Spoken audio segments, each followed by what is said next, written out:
1996 was a groundbreaking year. The Super Nintendo still had a few surprises left, like Kirby Superstar, and a little franchise about capsule monsters got its start on the Game Boy.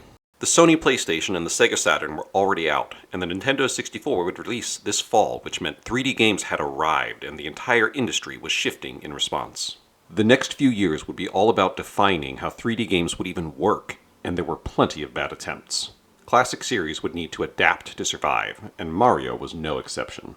That's why my pick for 96 has to be Super Mario RPG. Alright, let's get this out of the way up front. Mario 64 was a revolutionary game that nailed 3D platforming on its first try. I love this game. Hell, I used to beg to be driven to MediaPlay just to play the demo kiosk. However, looking back from a modern perspective, Mario has come so far from his primordial 3D roots, but Super Mario RPG still holds up against the more modern Mario RPGs. And honestly, it's so weird that Mario RPGs are a thing that still keeps happening. That was never a guarantee. It all comes down to how Square chose to translate Mario's unique skill set into an RPG.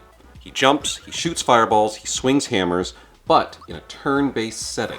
I praised Chrono Trigger for its unique battle system, but Super Mario RPG sets itself apart in different ways. The action command system they used translates timed button presses into increased damage or defense, and that makes the battles feel more engaging. The story gets upgraded too, as appropriate for an RPG.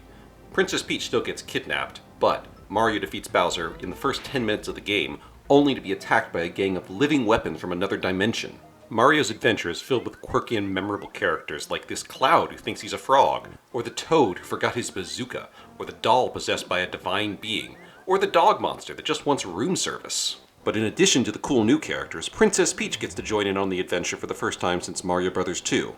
Even better, you get to recruit Bowser himself for the first time ever, and he's hilarious!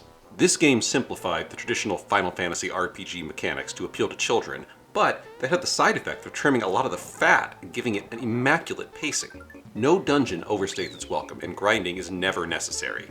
This game even got a faithful modern remake that I would definitely recommend, but the original still holds up. That's why it beats Mario 64 to make it onto my list. Be sure to let me know down in the comments if I've made a huge mistake this time, and like and follow to see what I pick for 1997.